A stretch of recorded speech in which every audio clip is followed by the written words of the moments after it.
Welcome to the Writer's Showcase podcast. I'm Phil Nasons, and I'm the host of this program brought to you by the authors and you, the listening public. If you would like to be a guest on the show or would like to support the work being done here, please contact me at www.thewritershow.wordpress.com. My guest tonight is the author of 3 romantic comedy novels, Pride and Prejudice, Love and Liability, and her latest and soon-to-be released novel titled Mansfield Lark. Please welcome author Katie Oliver to the Writer's Showcase. Katie, how you doing? Welcome to the show. I'm doing very well. Thank you for having me on. This is quite different for me and fun. I've never done a real live radio interview before, so it's very exciting. Yeah, how about that? I've done one or two, so I'm in good hands. I hope so. Usually I don't get too many complaints. That comes late. But anyhow, so who is Katie? Katie the author.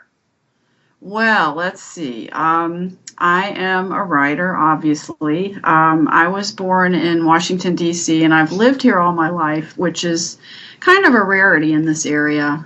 Northern Virginia, D.C., a lot of people come and go because you have a lot of military and a lot of federal government employees. And so you make a lot of great friends, and then, within 3 years or 5 years, they're moved on somewhere else. And it kind of sucks, but, it is what it is. But I've lived here, as I said, all my life. And I've always wanted to write from the time I was probably about 8 years old. And I think that stemmed out of the fact that I like to read. I've always been a voracious reader, which I kind of got from my dad because he liked to read. And so here I am. Absolutely. And we're happy to have you here. There is some crazy weather on the eastern side of the United States, so we're going to have some cutouts here and there, but just bear with us, folks. We'll be just fine. That's the internet, right, Katie? It's the joy of the internet. And how important is the internet to your writing, do you think? Pretty important, because to write nowadays you really have to be active on social media, whether you like it or not. And as I've said before, it's kind of a necessary evil. I enjoy it, though. I meet a lot of people from all over the world on Twitter. It's a great way to connect.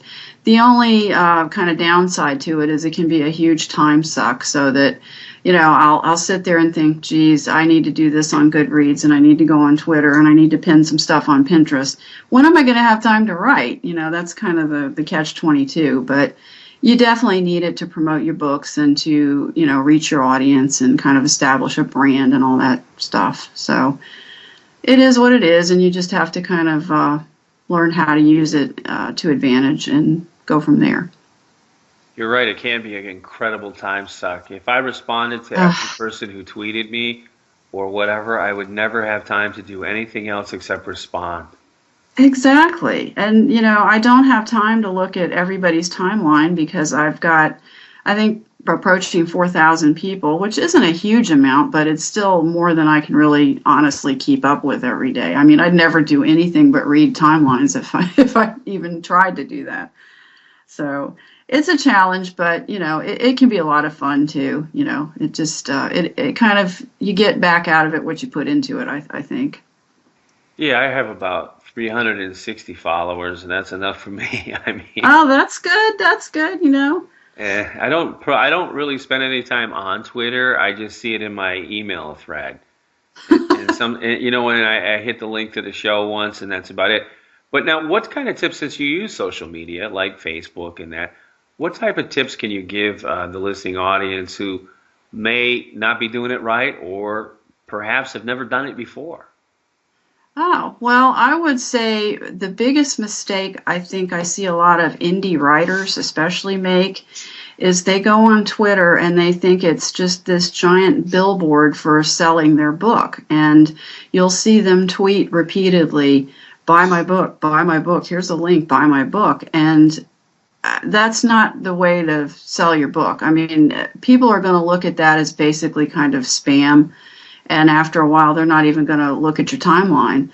the best thing you can do with any social media is use it to connect with people as you know, on a personal basis. Get to know them, hang out with them, and then, you know, maybe later you can throw in a tweet about your book here or there, or a pin, you know, a quote or whatever. I mean, you can absolutely use social media to promote your book, but I think too many people try to overuse it, and they don't really bother to get to know their Twitter followers first, and I think that's a huge mistake. So that would probably be my biggest piece of advice, is just use it in a way that is connecting with other people, not just throwing your book or your record album or your whatever at them and, you know, saying, buy this, buy this, buy this. You know what? I completely agree with you. I always tell people that the first part of social media is social. You wouldn't Right. go to your next door neighbor every single day with your book in your hand or your radio show in your hand and say, here, here, here. And it's the same thing. You know, I remember one time I had to be on Twitter. There was a big thing coming up for my sports show, and I needed that information as quickly as possible. And I couldn't wade through all the sales pitches. There was like 4 straight pages full of nothing but sales pitches and retweets from the same people. And I'm thinking, and I Exactly. don't want to not or unfollow them, but it becomes annoying. And you're right, it's spam, and people just finally just tune you out. Yeah, and that's not what you want. I mean, that's accomplishing the exact opposite of what you want. So, Exactly. That's great advice, by the way. I completely agree with you. You're like my new hero for that. thank you. Anyhow, let's get back into who you are as a writer. I guess a great question for me to ask you was, what was your route to becoming a published writer? It's one thing to just write. It's another hmm thing to publish. Well, basically, I knew after I finished my second book that I needed to get an agent. I knew that was going to be the first step if I wanted to be traditionally published, which that was the route I decided I wanted to go.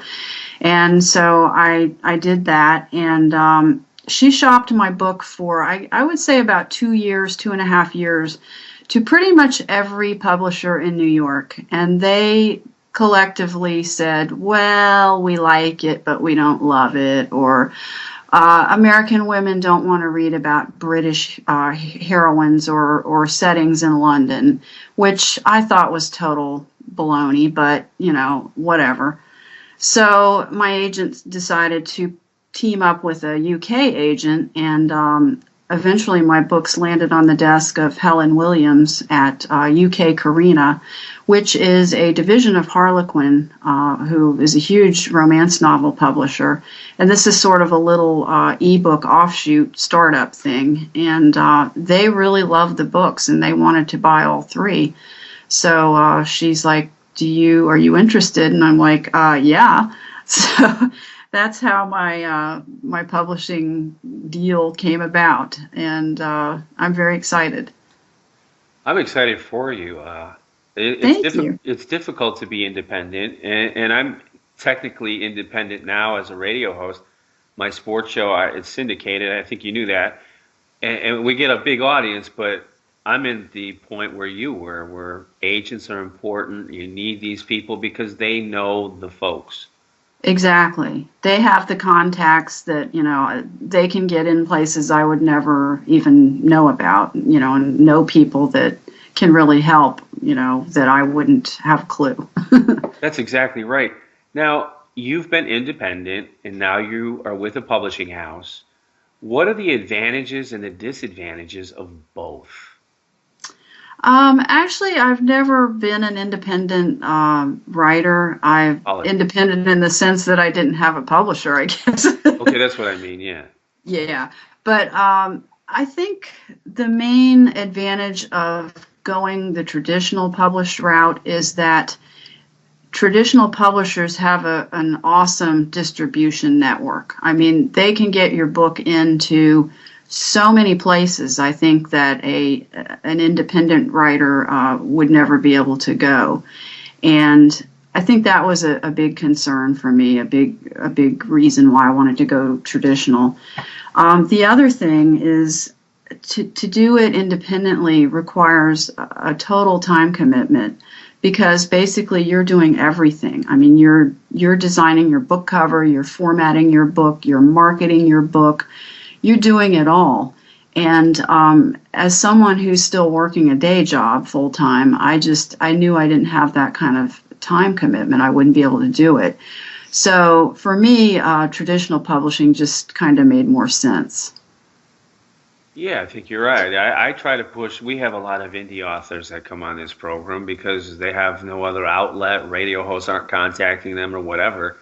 Right. And this gives them a little more exposure, but you need to. It's almost you're really pushing a how do I put this? Pushing a rock up a hill Mm-hmm. when you're in. It's very difficult, and I think one of the problems is now there are so many ebooks on, independent ebooks in amongst the regular ebooks that there's just so much out there, and I think it's harder to stand out and be noticed, and even for published writers.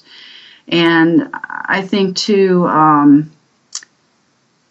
well, I won't say that. I just think it's harder to get noticed and maybe harder to promote yourself because I think so many indie writers, as I said earlier, think that promotion is just getting on Twitter and saying buy my book and tweeting that 50 times a day, and that's just not going to work. Maybe for a few it does, or maybe it works a few times, but I think eventually, people are just going to tune that out. I completely agree. My thing, I always wonder about sometimes with independent authors why they spend so much time on social media spinning their wheels. They should be trying to get their book into bookstores or something. Exactly. Or a lot of people will want to be writers, talk about writing, and they're on social media all the time. And I'm thinking, if you would sit your butt down in a chair and write, you could get that book done instead of talking about it. But that's just me. No, that's me too. I'm the same way, because I do freelance sports writing, and Mhm. it takes work, and on top of the shows that I do. But you Oh, have yeah. to have some help. You have to be put in your thing. I put my show into stations like books into bookstores. I didn't Hmm. look for listeners. I looked for stations who already had listeners.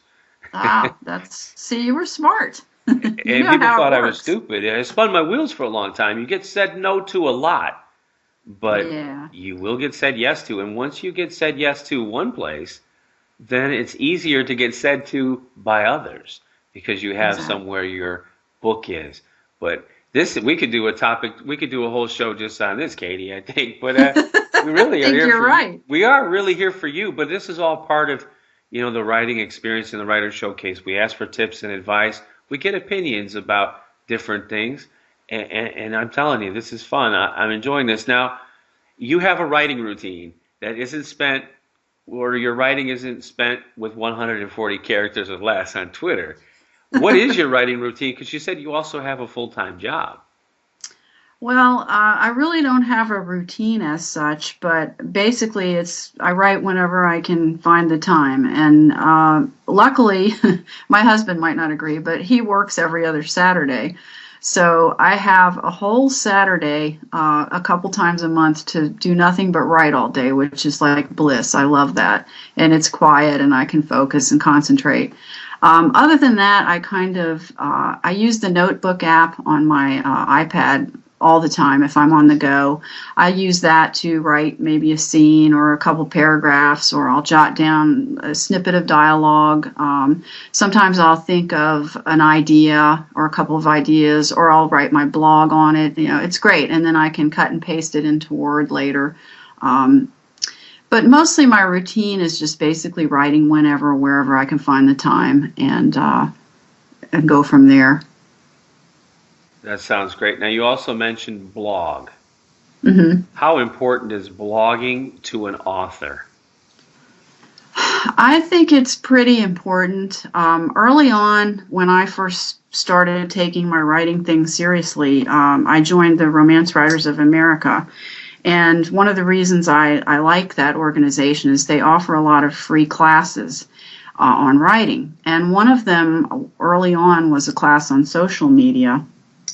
And they had Kristen Lamb on there, and she's a big social media expert. I think she's social media person for like James Rollins. So she's a really savvy, smart lady. And I took that class and really learned a lot. And one of the things she said was, you really should do a blog, and you should blog as often as you can, because she said that's how you're going to pick up followers. That's how you're going to pick up readers. And people, if they like your blog, they'll continue to follow you and hopefully buy your books eventually. And she said that, social media is absolutely necessary in this day and age to connect with readers. And I completely believe that. And I think blogging is a good way to do that. It kind of shows people an example of your writing, and if they like your style, they'll want to buy your book. And I think too, another thing she said is, whatever you blog, kind of try to keep it in the same vein all the time. You don't want to blog all over the place about all kinds of different stuff. I mean, if you're a romance writer, write about romantic or romantic comedic things, or whatever your thing is, kind of make that part of your blog. And I think you'll pick up like-minded people that like reading that type of blog, who hopefully will eventually become buyers of your book. So I think that's blogging is definitely a very good route to go. You are singing my tune, preaching to the choir, because the three most successful authors that have come on this program, each of them, including a New York Times bestseller, were discovered because they blogged it. Growing Up Amish by Ira Wagler is a typical of that. He became a New York Times bestseller. He got published by Tyndale. And they found him because he was talking about his days when he was in the Amish on his blog. And a rep was trolling through the internet one night, bored, and saw some TV show about Amish people, and Googled Amish and discovered Ira. And the next thing you know, this guy he still has his full-time job, but he sold, I think, 50,000 ebooks in one day? Wow. Yeah. Oh, he was excited. That was one of my best interviews that I'd ever done, because he was Amish and he never had TV as a kid. And he was a New York Jets fan like me. And I said, how did you do that? He goes, the first time I had a chance, I turned the TV on and the New York Jets were playing. I said, that's the team I'm going to support. So, but it was all because of his blog and the others too. And I think you're right. Very good advice. Now, you've had, obviously, people have given you their 2 cents worth as far as your writing. What was the best advice that you've ever received, and perhaps even the worst advice that you've ever received? Well, I think the best advice that I ever got is just to write. And I think maybe Stephen King or somebody said that, just sit your butt down and write. Don't talk about it. Don't, tweet about it. Just sit down and do it. And I think the worst advice, and it's something we all hear all the time, is write what you know. Write what you know.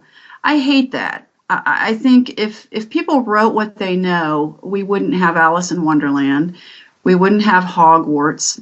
We wouldn't have all these great imaginative novels. I think the better advice would be write what you love.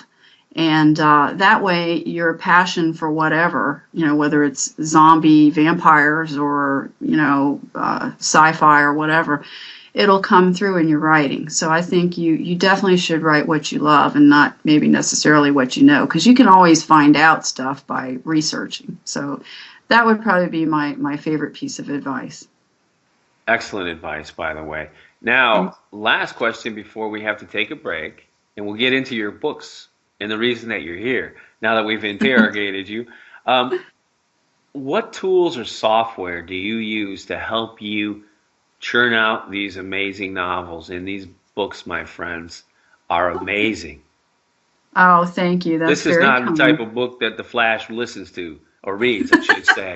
No. I don't usually read those. I'm a Real Housewives hooked on kind of guy, because it's only American TV they show here. But these books are great. Anyway, what tools do you use to get that all together. Well, thank you. I appreciate the very kind words. I have a MacBook Pro laptop, which I use at home, and that's where I do probably the bulk of my writing on that, and I love it. My husband got it for me for Christmas a couple years ago, and it's probably like the best thing ever. And other than that, the other tool I use a lot is my iPad. The notebook app, as I mentioned earlier, I use that a lot, and for social media, for keeping up with that, and my emails and stuff. It's just a great tool. And I still use the old-fashioned legal pad and pen a lot too, and I have little like notebooks in my purse because, I can never have enough notebooks. I'm always jotting stuff down, and I don't know. I think though probably definitely the laptop is my main thing that I've got to have. I think I would die if something happened to my MacBook. I'm the same way. I without my laptops, I'm dead. I know nothing about what happens. Anyway, great start to an amazing, amazing program.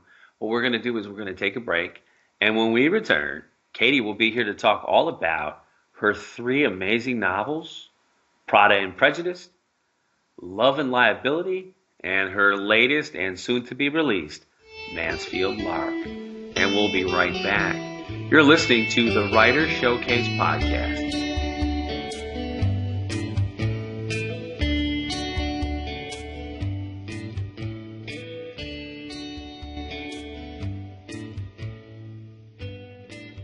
Are you looking to escape into lands full of fantasy, drama, and adventure?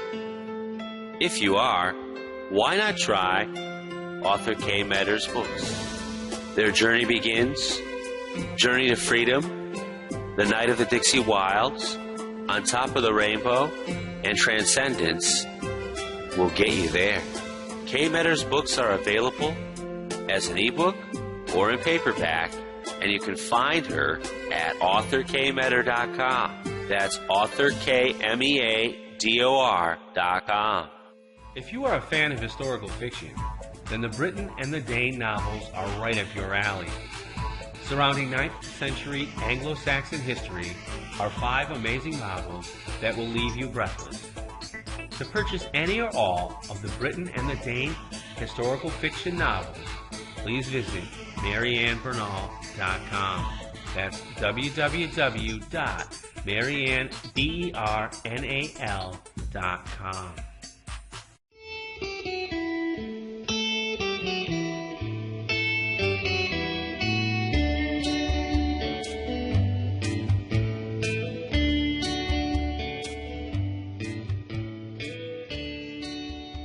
Welcome back to the Writer Showcase Podcast. We're here with author Katie Oliver. She is the author of 3 amazing romantic comedy books, Pride and Prejudice, Love and Liability, and her latest and soon-to-be released amazing novel, probably the best of the 3 maybe, Mansfield Lark. But first, I have to ask you, because we had not spoken at all until about 45 minutes ago. Right. I honestly thought you were from the UK. I thought you were British. and I was practicing how to be, not to be so fun, one of those funny, crazy American deals. But when I heard your voice, I threw all that out the window. But I have to ask you, what do you do to research those books and those UK settings? Because you nail it. Oh, thank you. That's a great question. It really is. Actually, probably the biggest thing I do is I read a lot of UK women's magazines, like, let's see, British Vogue, Woman and Home, and there's a couple other ones, but I love them because not only do I find a lot of interesting UK articles, but I like looking at the ads because it shows me a lot about the culture, what kind of cars they're buying and what kind of dishwashing soap they use and all those kind of little detail things, which to me are fascinating. Also, for research stuff and locations, I'll do a lot of Googling, Google Earth, Google Maps, just Google different topics. There's such a wealth of information on Google. It's just amazing. I mean, when I first started writing years ago, you had to go to the library and you had to, borrow books or get interlibrary loans for some books because they didn't always have everything you wanted. So Google is just amazing, and it's a great resource. And probably the other third thing I would say that I most often do is I'm lucky that I have a lot of UK followers on Twitter. So sometimes if I'll have a question about, what does an MP do, or, what is an MP, I can go to one of them and ask them, and they'll tell me. They always give me all the information I need. So they're a great resource too. And then I have a couple of British friends here.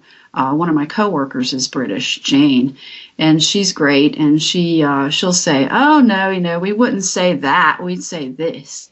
Or, and she's a trip, and she's very opinionated, and she'll tell me, whatever I need to know with no problems.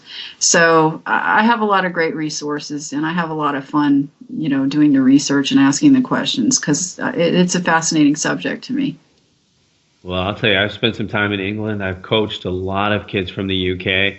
And because I'm in a tourist place that caters to UK tourists, I mean, a lot of these people could have been in my resort. I mean, you nailed it. You really did. Now, thank you. That's great. Okay, so let's start with Pride and Prejudice. Okay. Where did you come up with that idea for that book? Because that was the title grabbed me of the three, because you sent all three books to me at the same time, and I said, I'm going to read Pride and Prejudice first, and I was glad I did. Where did you come up with the idea for that book? Well, I started writing it, I think it was like 2009, and the economy was just starting to really tank, and a lot of businesses were closing, and things were pretty grim. And at the same time, Gordon Ramsay was very popular over here with his Kitchen Nightmares and a couple of his other TV shows. And I don't know, somehow those two things came together in my mind, and I got the idea for this British department store that had been around for, 150 years, Dashwood and James. And it had run into some financial difficulties and was looking at the possibility of having to close their doors. And so I thought, well, what if they bring in someone as a consultant, sort of a Gordon Ramsay, aggressive, very hard-nosed business type person, in to try and turn the store around? And what if the daughter of the owner is not too happy about that, and what if she's the complete polar opposite of this guy? And it kind of grew from there, and I just thought this could probably be a lot of fun, and then I just sort of went with it to see where it took me, and I ended up with Pride and Prejudice. You did a good job. Now the main characters, Natalie and Reese, right? Right. Okay, I wasn't sure how to pronounce that. I was going to ask you off air, but I figured that's okay. People are used to me making mistakes. I'm horrible with names. But how did you develop those two characters? Because they were incredible. You did a good job with that. Oh, thank you. Well, as I said, Reese is probably kind of loosely based on Gordon Ramsay, but not so much physically, but just his kind of persona, his aggressiveness, and just saying what he thinks and being very opinionated. And Natalie is the opposite. She came from a very privileged background, and she's sort of a little bit of a princess, but she's a good-hearted person. She means well, but she kind of takes offense to some of Reese's ways. She doesn't exactly approve of him, and vice versa. So I just kind of wanted to go with that clashing of those two very different personalities and see where it went, and had a lot of fun. Yeah, you sure did. And, I kind of figured that the two of them would get together at the end, but and they did, but I didn't expect all the little twists and turns. And what I didn't expect was the villain that you brought Ian, yes. Ian, yes. Ian Clarkson, right? Yes, exactly. Yeah, I remember. I actually read the book. You sent it to me when I was sick, and I was like, okay. I was afraid to go to sleep. I thought I would die. I was that sick. And so I started reading. I started reading, and I was glad I did. I couldn't stop. But honestly, Ian Clarkson, how important are villains to a romantic comedy? Because that's basically what this is, right? Right.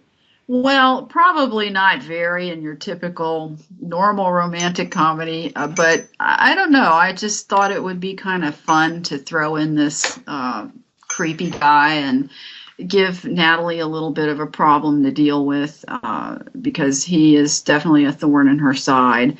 Um, I don't know. I've always kind of liked books that had a little bit of a darker side or an edge to them, even a comedy. I like it to have either deal with an important issue or a social issue, perhaps, or have a sort of a scary villain in there somewhere in the mix. I don't know. I find it more interesting and more fun, and it keeps hopefully it keeps readers turning the pages or the virtual pages to find out what's going to happen and how it's all going to work out. You did a good job with that. I'm sure Natalie didn't appreciate him so much, or you. Probably not, no. But it's all good, and that was Pride and Prejudice, and you can get that from your website, right? Yes, and it's pretty much available everywhere. Amazon, US, UK, I think Barnes& and Noble, Kobe, I don't even know if I'm pronouncing that right, Kobe. And it's like in Sainsbury's and W.H. Smith and all kinds of places. So, I'm sure if you just type in Katie Oliver, Pride and Prejudice, you'll find it all over the place. I'm sure you will, but we'll send you over to katieoliver.com, listeners, where you can get the links to all of these books that she's written. Now, Love and Liability.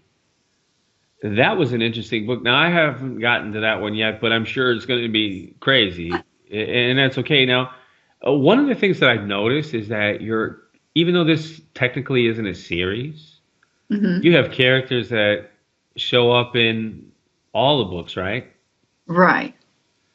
Holly James is one of them. Yeah, she is. She's the daughter of the other half of Dashwood and James. She's Alistair James's daughter. And she's also Reese's half-sister, right?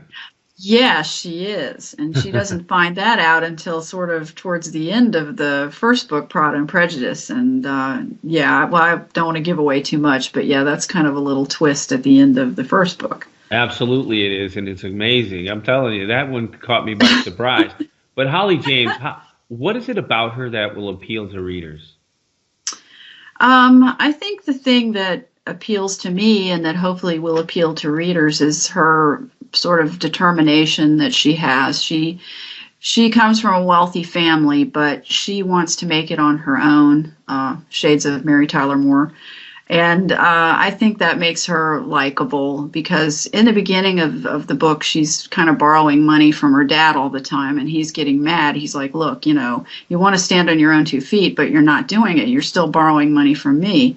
And she knows he's right, and she knows that, she's got to find a way to really become independent. And I think, a lot of people could relate to that. A lot of, especially younger people, you're just establishing your career and trying to get ahead. I think we've all been there, and we all want to stand on our own and not have to depend on our parents or, whoever to always bail us out. So hopefully that will appeal to readers. That sounds really good. Now, Alex Barrington, how did you come up with him? Well, the premise was that Holly's boss doesn't much like her, and she gives her this assignment to interview Henry Barrington. And he's a solicitor. So, of course, Holly's thinking, oh, boring. I've got to go interview this solicitor for a teen girls magazine. They're not going to care about this guy. He's probably 100 years old. He's probably got bad teeth, and a comb over. Boy, whoopee. So she goes to the interview and she finds out that Henry, his middle name is Alexander, so he's actually called Alex, is actually pretty hot. And she gets a very pleasant surprise when he opens his office door to find that he's very nice looking and personable, and sort of throws her off her game a little bit because he's not at all what she expected. Nope, I don't think he is. Now, what's the most romantic thing that happens in Love and Liability?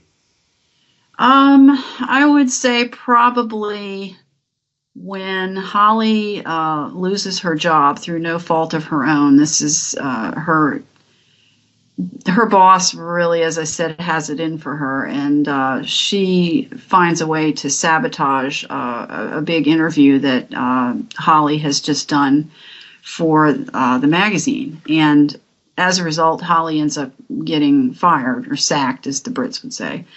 And so she goes back home to her parents' country place in Chipping Norton to sort of nurse her wounds and cry and rail and scream and, decide what to do next.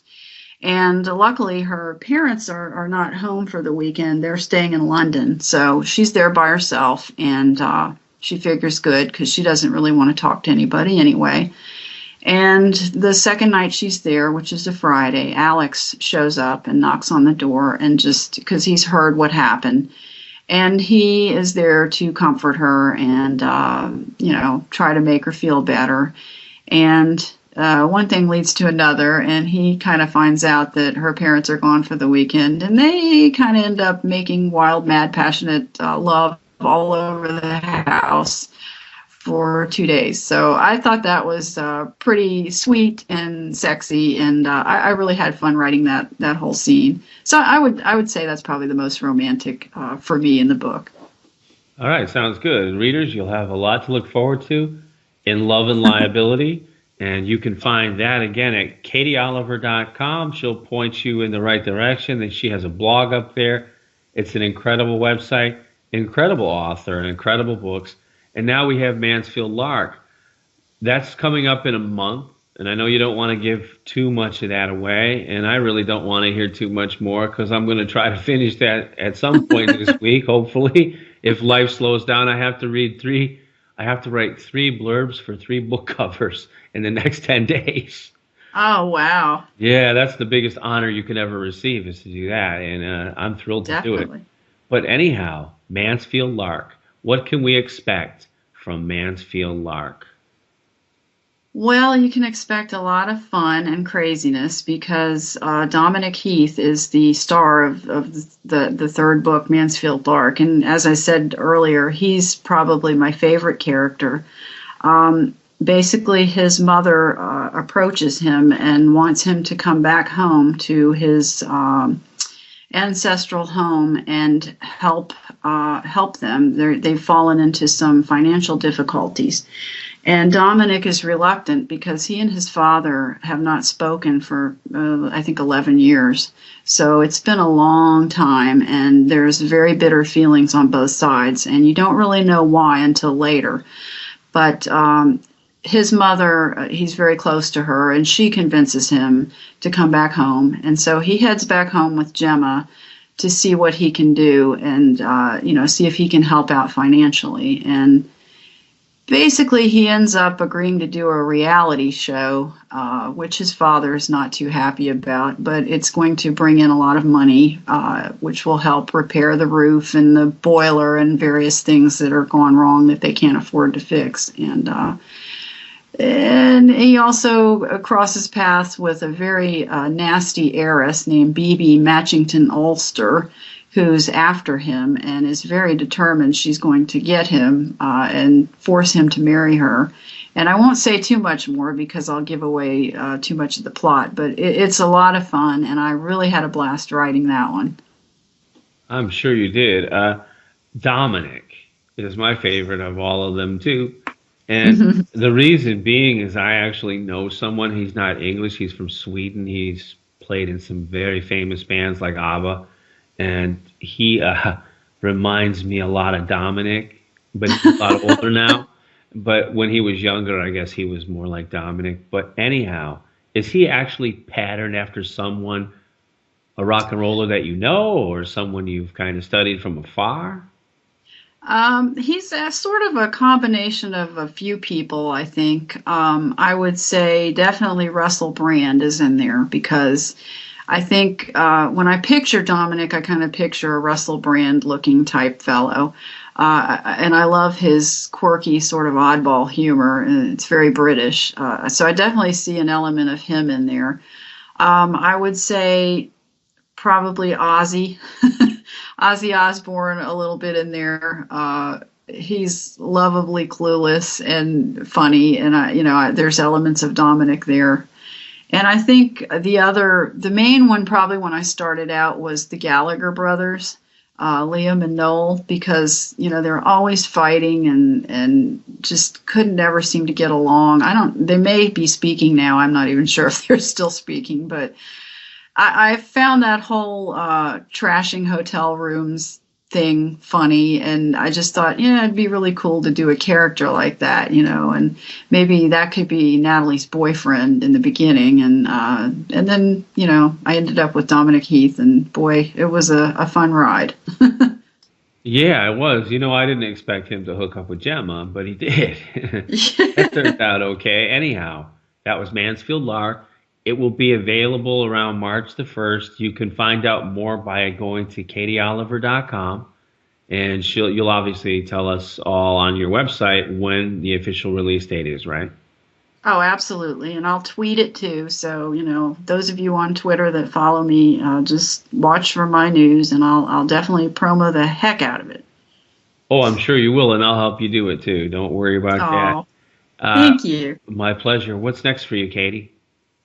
What's next for me? I've got a couple of books that are in the same series that I'm working on. One is finished, but I'm adding a subplot to it to try to kind of pad it out a little bit. It's only, it's barely 300 pages, so it's more of a novella right now than a full novel. So I'm working on that, and that's going to bring back some of the same characters. And the other thing I'm working on is another Natalie and Reese book, which is fun already. It's going to be set in Scotland in the Highlands. And it's probably going to be a Christmas book because that's going to be the time frame. And it's going to involve her friend Tarquin, who is Scottish and lives in a castle.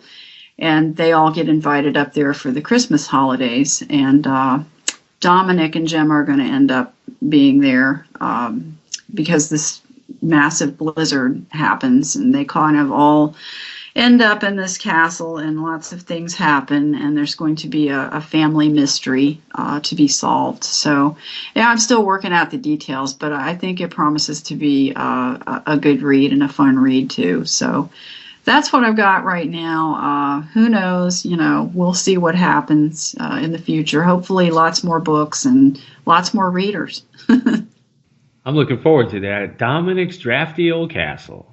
I like yeah. it. I like it. I like it too. I'll tell you what, it's been a great time getting to know you, and we wish you all the best in future success.